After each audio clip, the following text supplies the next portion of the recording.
नमस्कार, मैं हूं आपके साथ सुरवना। बुलेटिन की शुरुआत करते हैं। दक्षिण एशिया में कार्यरत वरिष्ठ विदेशी पत्रकार डॉक्टर वायल अवाद से खास बातचीत की हमारे ब्यूरो हेड सपना शारन ने।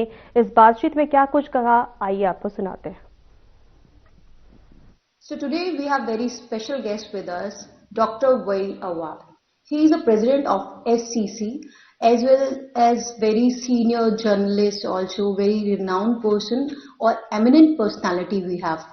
So first, you are welcome to our channel. Thank you so much. A pleasure having you with me. Yeah. So I wanted to ask first question. You have just inaugurated with a very eminent persons in your program yesterday. Indian Arab Chamber, you have did the inauguration. Will you please tell us? Oh yes, this is actually one of the main achievements of the India-Arab relationship, that we are having the second ministerial meeting at the second summit, with the conference taking place in India. And because of that summit, we had at the sideline the launching of this chamber. This chamber is the sole representative recognized by India and the Arab world. It focused mainly on the trade and economy and industry, and also about the cultural relation between India and the Arab world. As you know, our relation is deeply rooted in history, and we have 5,000 millennia where people used to contact and communicate and travel all the way and meet each other. So if we can join the two civilizations together and revive the old ties with the contemporary history, that's what our chamber is going to do. It will be a platform for the bringing people together and improving the investment opportunity in both sides. Can you please tell us about more the yesterday events? So many eminent personalities were there, many ministers were there, MOS Kirti Vardhan was also there. Yes, the Honorable Minister of State, Mr. Kirti, he was there, and he was our chief guest, and we had the Arab League Secretary General Ahmed Abul Ghait, and we had also the Honorable Secretary General of the India, the Arab Chamber Union, and he was also with us, Union of Arab Chambers, and he's a former minister. And plus, because of the event taking place in India, we had so many of the Arab dignitaries and ministers attending the event, including a large number of Indian corporate and investors, including Naveen Jain and Doval, and name it, and many of the Indian company. So that shows you also how much is people attached to this chamber to improve the relation. And that itself, the party by itself, the event by itself, is speaking volume about the people acceptance and willingness to do business. You know, Sapna, we have 10 million Indian are living in the Gulf country. We have 14 million Indian visiting the region annually. You have more than $50 billion revenue coming. So this by itself, the Indian presence in the Gulf country, is an asset. And that shows you that there is a trust-based relation between India and the Arab world. It's not only buyer and seller. As you know, the relation is built on the trust and exchange of knowledge, civilization, scientific. Indian zero traveled to Arab country, Arab numerical came to India. The books of Indian textbook were in Cairo, and it was also in Baghdad, and the Indian university like Nalanda and Takshashila both have received Arab scholars. So that is the historical ties we wanted to build on. Yeah. If we again ask about the chamber which inaugurated yesterday, so what will be the major work of that chamber? The major work of the chamber, of course, will be attesting most of the contract taking place in India. We will issue the certificate of origin. We will start having a program of having seminar, exhibition from different Arab countries. And also we are linked to 22 Arab chambers in the Arab world. North African countries, all Arabs, and then you have the GCC, then you have West Asia. So all these countries will be will be sending us their what's happening in their country and the business opportunities. So what we do here is we select Indian company, members of our chamber, and we send it openly to every Indian business entity. Then we take a team, a delegation of businessmen to the Arab countries. Similarly, we are planning to make in India exhibitions for the Arab world to come and see. So we will have business opportunities on both sides. So that's how we can build up this relation. See, the target for us is $250 billion is the bilateral trade between Arab and India. Now there are Arab countries who committed $200 billion investment in India, like UAE, like Saudi Arabia, like Qatar, like also Kuwait. This also will help in building this strong relation, and that's why we said we have more than 50 big projects that cost billions of dollars to be explored by the chamber, which we will be able to guide the people, give them the economic viabilities of the business, and then we will be able to take the right person to invest, and vice versa as well. Yes. You are oldest foreigner correspondent in India. If I ask you about the budget which is coming tomorrow, 1st February, what's your expectation from this budget? I think the finance minister will be a little softer for the common man, because they cannot afford, the common man has to be pleased with the outcome of this. Having said that, I would say also there will be some changes in the tax reforms in India, because this is one of the major events, the GST and all has have a great impact on Indian export and all.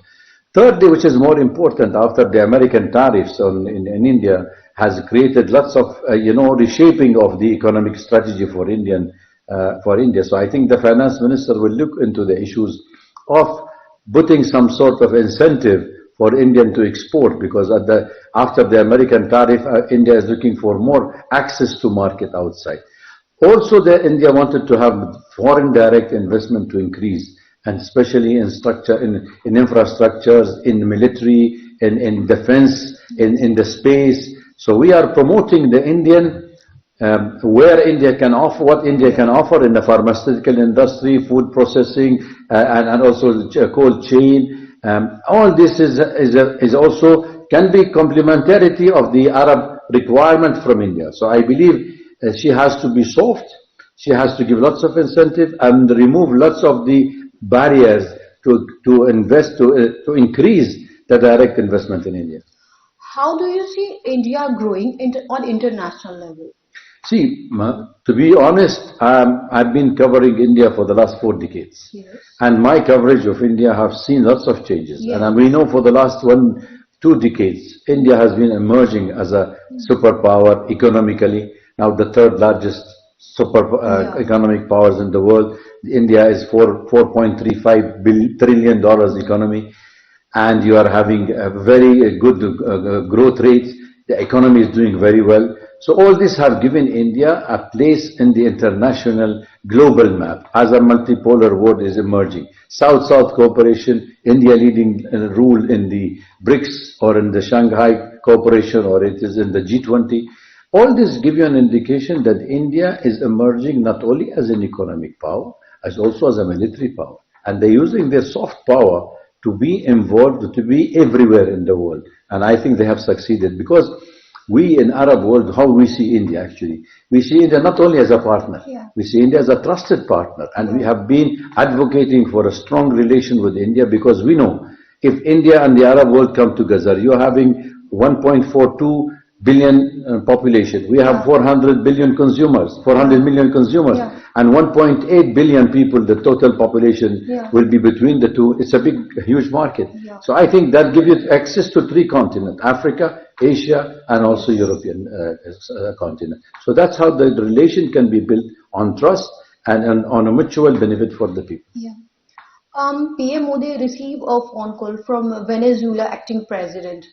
So what do you think about, as President Trump already making a pressure on India to buy oil from Venezuela, not to Russia? What's your opinion on it? I think one of the main reasons for the United States to hijack the president and his wife of Venezuela, Maduro, and also to make the American company now producing the oil of Venezuela, looting their oil, because knowingly that India is already we're buying the Venezuelan oil, and it's a heavy oil, and there's $1 billion still at stake for India with the oil sector.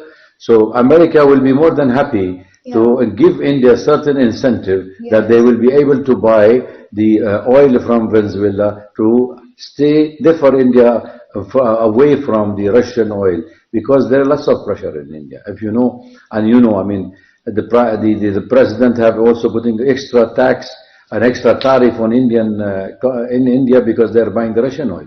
And India have been little bit declined Yeah. in accepting that pressure, but however they have reduced the independent on Russian oil. And I think Venezuela, to buy it at this stage from the American point of view, or I mean from the American side, is nothing. This is a looted goods, and India should not succumb to the pressure of the US.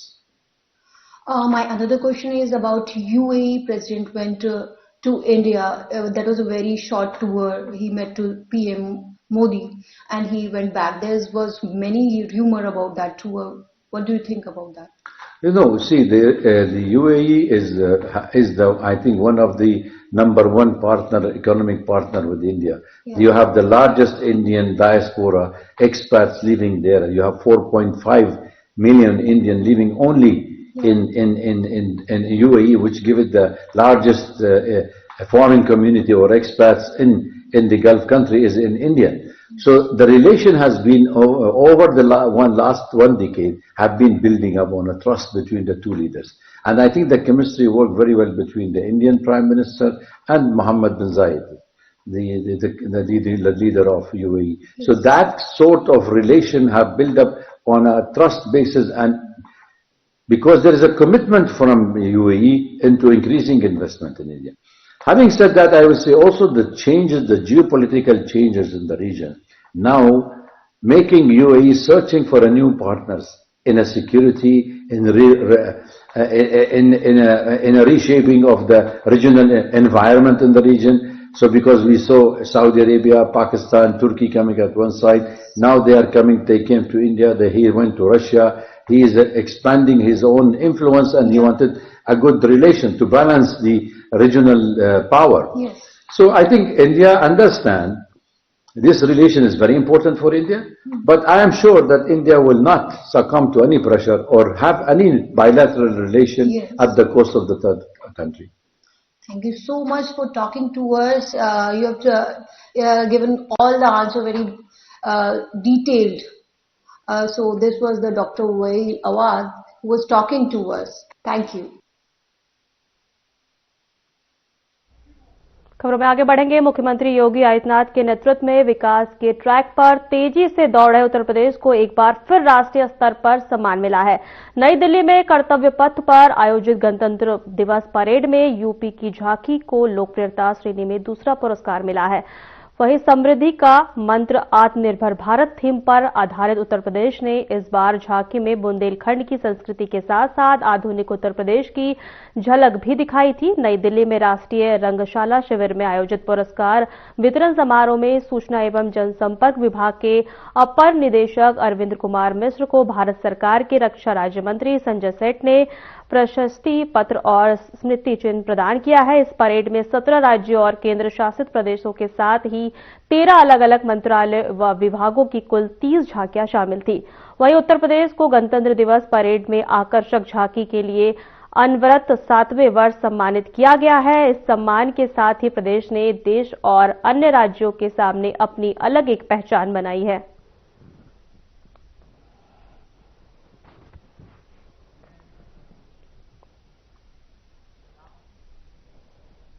Gautam Buddha नगर थाना phase 3 police द्वारा local intelligence और electronic surveillance की सहायता से चोरी करने वाले gang का पर्दाफाश करते हुए 4 अभियुक्त को टीपी नगर चौराहे के पास से गिरफ्तार किया गया है। आपको बता दें कि अभियुक्तों के कब्जे से विभिन्न कंपनियों के चोरी के 15 लैपटॉप, 4 मोबाइल फोन, 2 मोटरसाइकिल बरामद की गई है, जिनकी अनुमानित कीमत 12 लाख रुपए बताई जा रही है। पूछताछ के दौरान अभियुक्तों द्वारा बताया गया कि उनके द्वारा दिल्ली एनसीआर क्षेत्र में भिन्न भिन्न स्थानों से लैपटॉप, मोबाइल व मोटरसाइकिल चोरी की जाती थी। चोरी करने के बाद लैपटॉप, मोबाइल फोन व मोटरसाइकिल को सस्ते दामों में ले जाकर बेच देते थे।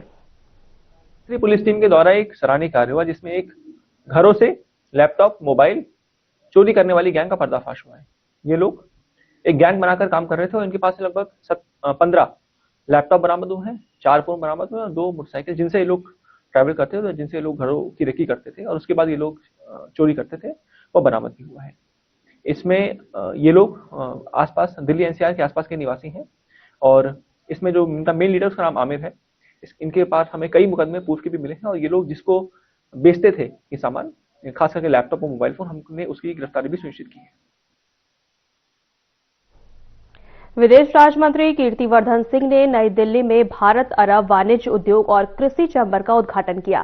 कीर्तिवर्धन सिंह ने अरब जगत के साथ भारत के प्राग सभ्यतागत संबंधों पर बल दिया। उन्होंने मजबूत व्यापार और निवेश संबंधों का स्वागत करते हुए कहा कि विभिन्न क्षेत्रों में आर्थिक और वाणिज्यिक संबंधों को और अधिक मजबूत करने की अपार संभावनाएं हैं। साथ ही उन्होंने चैम्बर को बधाई देते हुए भारत अरब व्यापार सहयोग को और प्रगाढ़ करने की कामना की है।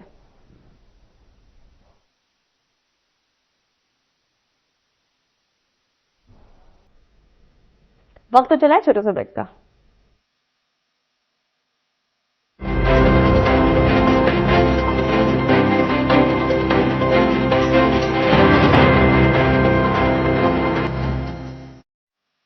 कुछ लोग खाते पीते तो बहुत बढ़िया हैं, पर फिर भी उनकी सेहत नहीं बनती। पिचके हुए गाल हैं, हड्डियां निकली हुई हैं, पैंटें ढीली हैं, कपड़े जचते नहीं, कोई पर्सनैलिटी नहीं। ऐसे लगता है इधर से खाए जा रहे हैं, उधर से निकले जा रहा है, क्योंकि उनका पाचन तंत्र खराब है। और जब तक के पाचन तंत्र दुरुस्त नहीं होगा, वो जितना मर्जी अच्छे से अच्छा खा ले, उनकी सेहत नहीं बन सकती। इसलिए हमारी संस्था सन्यासी आयुर्वेदा ने एक ऐसी दवा का निर्माण किया है जो कि आपके लिवर को, आपके पाचन तंत्र को दुरुस्त करने का काम करती है, ताकि आप जो भी खाएं उसका पूरे का पूरा निचोड़ आपके शरीर को लगे, आपकी भूख बढ़े, खाया पिया सही से लगे, नया खून बने, हड्डियों में जान आए, वजन बढ़े और आप मोटे तगड़े खूबसूरत पर्सनैलिटी के मालिक बन जाएं। सिर्फ 655 रुपए की पूरे 1 महीने की दवा होती है और आप इसे घर बैठे 01145454545 पर फोन करके दवा मंगवा सकते हैं।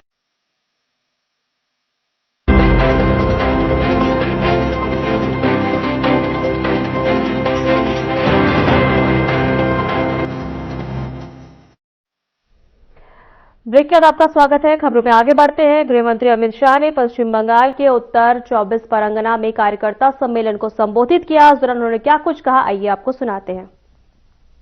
बंगाल में भाजपा सरकार बनाना है या नहीं बनाना है? तृणमूल कांग्रेस को उखाड़ कर फेंकना है या नहीं फेंकना है? तो ऐसी आवाज नहीं चलती।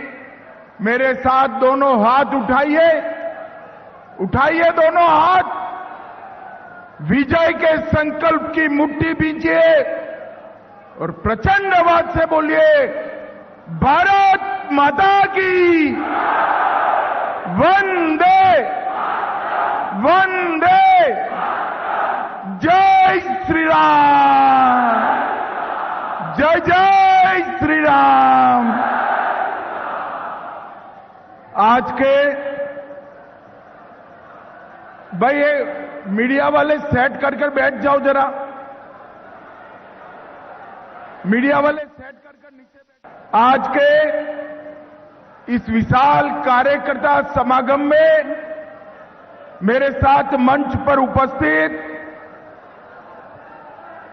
पश्चिम बंगाल भारतीय जनता पार्टी के अध्यक्ष और मेरे मित्र श्री समीक भट्टाचार्य जी, भारतीय जनता पार्टी के वरिष्ठ नेता, पश्चिम बंगाल विधानसभा में विपक्ष के नेता, हम सबके प्रिय श्री शुभेंदु अधिकारी जी, भारत सरकार में मंत्री श्रीमान शांतनु ठाकुर जी, बहन देवश्री चौधरी जी, श्रीमती लोकेट चटर्जी जी, श्रीमती तनुजा चक्रवर्ती, बैरकपुर के भूतपूर्व सांसद अर्जुन सिंह, हमारे प्रदेश उपाध्यक्ष अमिताभ रॉय जी, श्री प्रबल रहा जी, श्री फाल्गुनी पात्रा जी, श्रीमती बीवा मजमुदार जी, हमारे संगठन की जिम्मेदारी जिन पर है, ऐसे संगठन मंत्री श्रीमान अमिताभ चक्रवर्ती जी, और आज इस विशाल कार्यक्रम में आए हुए प्यारे भाइयों बहनों और मेरे सभी देव तुल्य कार्यकर्ताओं को मेरा राम राम, मेरा प्रणाम। आज मैं जब इस विशाल कार्यकर्ता सम्मेलन में आया हूं तब सबसे पहले आनंदपुर वेयर हाउस में मोमो फैक्ट्री में लगी हुई आग में मारे गए सभी श्रमिकों को श्रद्धांजलि देकर मेरी बात की शुरुआत करना चाहता हूं। ये जो अग्निकांड हुआ है ये कोई एक्सीडेंट नहीं है। जो ये आनंदपुर वेयर हाउस में अग्निकांड हुआ है वो ममता बनर्जी सरकार के भ्रष्टाचार के चलते हुआ है। मैं इसके बारे में बाद में बात करूंगा, मगर मैं शक्ति की भूमि बंगाल को प्रणाम करता हूं। काशीपुर आश्रम, श्री रामकृष्ण सेवा आश्रम, श्री हरिचंद ठाकुर मंदिर और मां बोरो मंदिर की पवित्र माटी को भी प्रणाम कर कर मेरी शुरुआत करता हूं। भाइयों बहनों, ये जो वर्ष है वंदे मातरम का 150वां साल गिरा है। यही बंगाल की महान भूमि के सुपुत्र बंकिम चंद्र चट्टोपाध्याय जी ने अंग्रेजों के खिलाफ आहलेख जगाने के लिए वंदे मातरम की रचना की। और वंदे मातरम की रचना देखते देखते देखते ये गीत आजादी का नारा बन गया। गुरुवर टैगोर ने जब इसको गाया पूरे भारतवर्ष में आजादी प्राप्त करने वाला का काम किया। और मित्रों, जितने भी लोग आजादी के संघर्ष में शहीद हुए, जितने भी लोग जो भी शहीद फंदे पर लटका दिया गया, वो सभी के मुंह में अंतिम शब्द था वंदे मातरम। नरेंद्र मोदी जी की सरकार ने वंदे मातरम के 150 साल पूरे देश भर में मनाने का निर्णय किया है।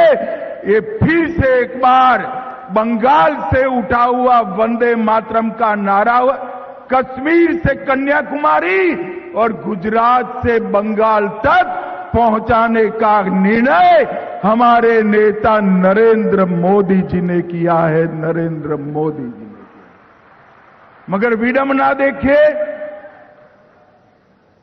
जिस वंदे मातरम का उद्भव बंगाल की माटी से हुआ, बंकिम चंद्र चट्टोपाध्याय ने किया, वो ही वंदे मातरम पर जब पार्लियामेंट में चर्चा हो रही थी, ये ममता बनर्जी के सांसद वंदे मातरम पर चर्चा का विरोध कर रहे थे। मुझे बचाओ कार्यकर्ता भाइयों बहनों, वंदे मातरम का विरोध ये बंगाल की भूमि सहन कर सकती है क्या? अरे जोर से बोलिए, कर सकती है क्या? बंगाल के जन जन तक, हर एक मतदाता तक, हर एक नागरिक तक ये संदेश लेकर जाना है कि वोट बैंक की तुष्टीकरण के कारण घुसपैठियों को खुश करने के लिए ममता बनर्जी और तृणमूल कांग्रेस। फिलहाल हमारे खास बुलेटिन में इतना ही। नमस्कार।